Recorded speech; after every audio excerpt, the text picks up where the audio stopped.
Tara, let's! Today is summertime and today is our day off. Kaya samahan nyo kaming mag-adventure and enjoy yung summer during our day off dito sa Canada.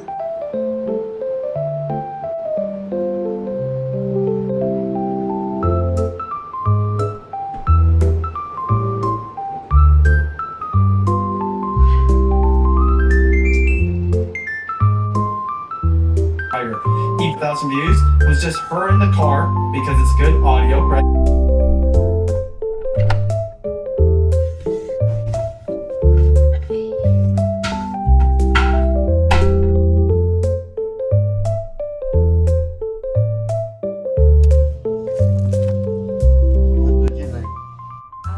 I want sandwich. No, I don't want today. Okay.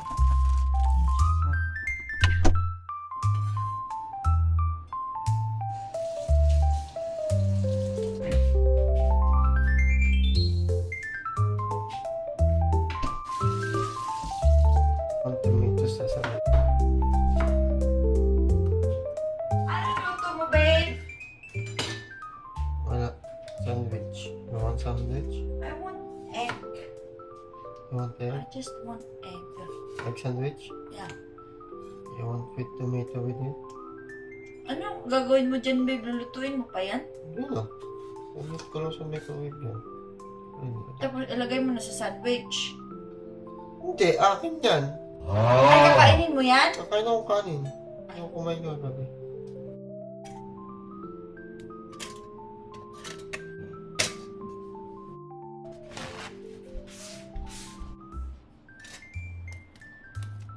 So what? Oh, next level. I'm gonna God, ilagay mo na lang yung mga cheese. Parang salad, babe, ba? Sa egg sandwich. Lagay mo na lang yun sa ano. Pinrap mo. Ah, oo nga, no.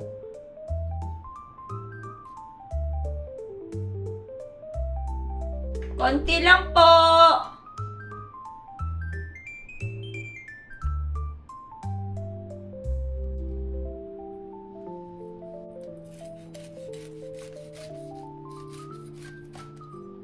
Yarn!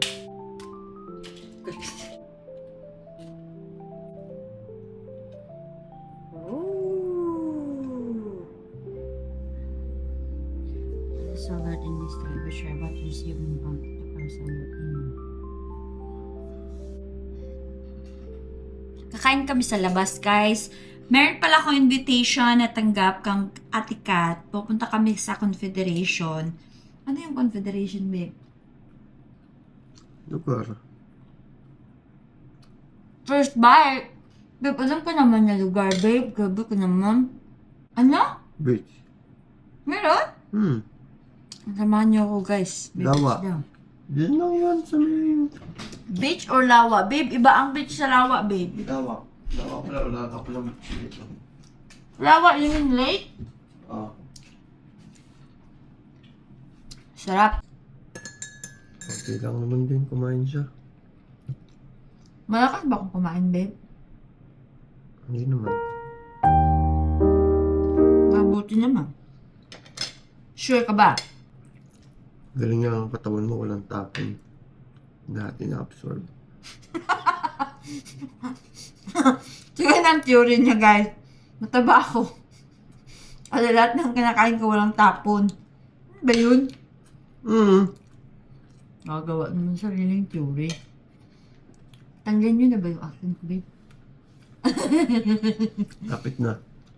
Ikaw naman magbisaya. Diyos ko po. Hindi ka magbisaya ka nga. Hindi ko kaya. Ay, weak. Ako taga Bukidnon ako, guys. Bisaya Tatlong ako. kape. Yeah. Tapos siya taga Batangas. Unfortunately, may pasok siya so hindi siya makakasama sa gala namin. Yan talaga ang buhay. Monday yung day off niya. Alis na kami. Lako po, ang ganda naman ng iyan. Ang ganda ng iyang mukha ng iyan. too late na rin. Tapos yun nga, hanggang Tuesday, hindi na ako pumasok. Yeah, so we're here na sa Confederation, guys, and Naghahanap kami ng pwedeng mapag-barbecuehan. Unfortunately, wale. Wale talaga. Walking na lang.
Bawal pala mag-barbecue mostly sa lahat ng lugar, guys.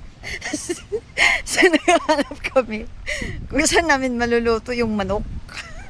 Yung barbecue. Di ba, Sash? Yes. Sad to say, unfortunately, not allowed to barbecue here. Excited na kami. Akala nakalipat na kami. Bawal pa rin pala. Bawal. Pero ang ganda dito, guys. Look, oh.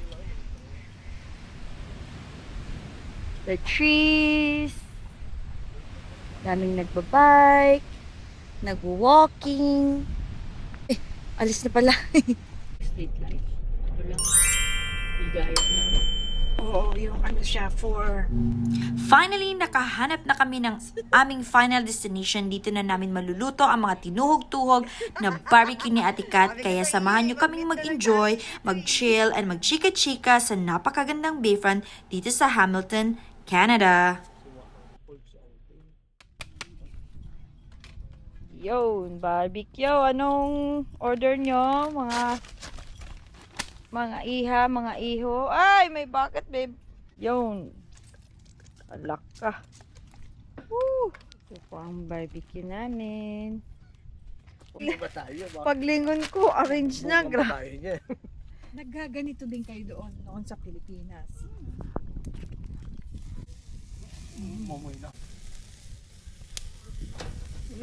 Ito kaya?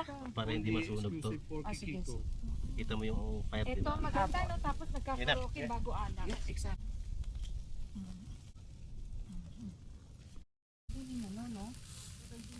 Oh, ganun. Hindi ka nagkakape? Eh, bata ka pa kasi nung sa Pilipinas ka. 24 na ako pumunta dito sa... Hindi, nung pagdating ko dito sa Canada, hindi ako nagkape agad. Parang Hindi ka yung ng Tim na-stress Hortons? na ako. Ano lang ako sa Tim Hortons? French vanilla. Kamis naman ito. Tamis nga. Ngayon, pag-try ko, oh my God, Kamis? tamis.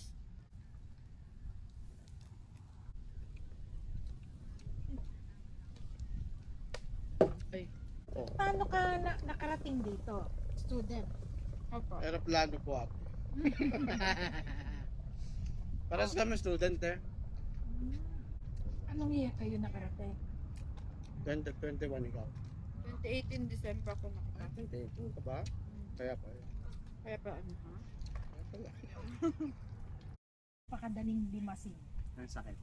Pag nagkasakit ka, ang masaklap pa nun, naubos na yung pera mo, hindi mo pa alam kung talagang gagaling ka. Everything is accessible. Ang wag ka lang aanuhin ng baha. Alam ko, nami-miss mo. Alam mo yun? Kasi pag nagbaha, Diyos ko, lahat ng daga nasa daw. Para. Kaya galit na galit yung mga tao. Marami mang pagsubok ang buhay. Always remember that life is a gift and life is just a short trip. Kaya as much as possible, try to live your life to the fullest.